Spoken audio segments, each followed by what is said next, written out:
नमस्कार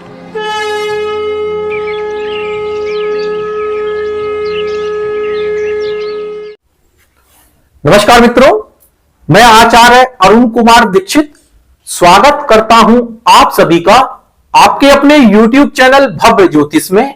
मित्रों, आज के इस वीडियो में हम चर्चा करेंगे कि वह कौन कौन से बिंदु होते हैं जिनके आधार पर किसी भी ग्रह को जन्म कुंडली में बली माना जाता है। और जो भी हमारे साथी ज्योतिष सीख रहे हैं, ज्योतिष सीखना चाहते हैं, ज्योतिष जिज्ञासु हैं, इस वीडियो को पूरा जरूर देखिएगा क्योंकि यह आपके लिए एक लाभकारी वीडियो होगा। अब बात करते हैं उन बिंदुओं के बारे में जिनके आधार पर कोई भी ग्रह जन्म कुंडली में बली माना जाता है। बहुत सारे बिंदु हैं, बहुत सारे पॉइंट हैं, एक एक करके क्रम अनुसार हम आपको उन सभी पॉइंट्स को बताएंगे। तो आप अपनी जन्म कुंडली में भी किसी ग्रह पर उन पॉइंट्स को लगाकर देख सकते हैं कि ग्रह बली है या नहीं। तो वह कौन कौन से पॉइंट हैं देखिएगा। सबसे पहले जिस भी ग्रह को आप देख रहे हैं उस ग्रह को यह देखिए कि वह कैसी राशि में बैठा हुआ है। ग्रह अपनी उच्च राशि या फिर अपनी स्वराशि अर्थात अपनी ही राशि या फिर अपने किसी नैसर्गिक मित्र की राशि में बैठा हुआ होना चाहिए। उसके बाद अगला पॉइंट, जिस भी ग्रह को आप देख रहे हैं उस ग्रह पर किसी नैसर्गिक शुभ ग्रह का प्रभाव होना चाहिए। अर्थात ग्रह के साथ में कोई शुभ ग्रह अर्थात नैसर्गिक शुभ ग्रह बैठा हुआ हो या फिर नैसर्गिक शुभ ग्रह दृष्ट करता हो। और नैसर्गिक शुभ ग्रह में हम गुरु महाराज, शुक्र महाराज, बुध महाराज तथा पक्षवली चंद्र महाराज को लेते हैं। उसके बाद आप यह देखिए जिस ग्रह को आप देख रहे हैं वह कुंडली में अस्त नहीं होना चाहिए। अस्त पर हमने एक वीडियो बनाया हुआ है, आप उसे देख सकते हैं।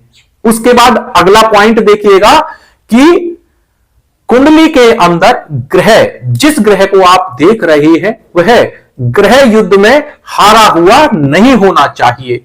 और ग्रह युद्ध पर भी हमने एक वीडियो बनाया हुआ है, आप उसे भी देख सकते हैं। इसके बाद अगला बिंदु देखिए, अगला पॉइंट देखिए, जिस भी ग्रह को आप देख रहे हैं वह पाप कर्तरी में नहीं होना चाहिए।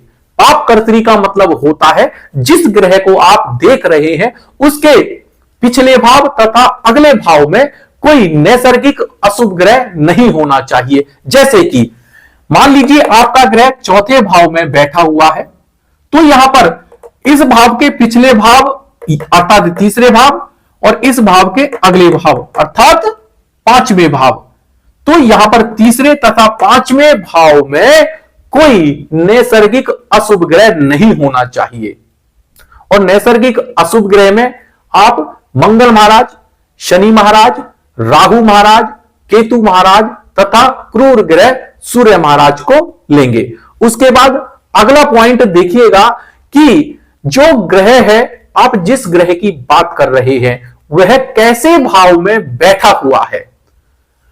आप यहां पर देखेंगे कि ग्रह कुंडली में तीसरे भाव, छठे भाव, आठवें भाव तथा 12वें भाव में बैठा हुआ नहीं होना चाहिए। इसमें भी विशेष रूप से छठे भाव, 8वें भाव तथा 12वें भाव में अर्थात इन तीनों भावों में विशेष रूप से बैठा हुआ नहीं होना चाहिए।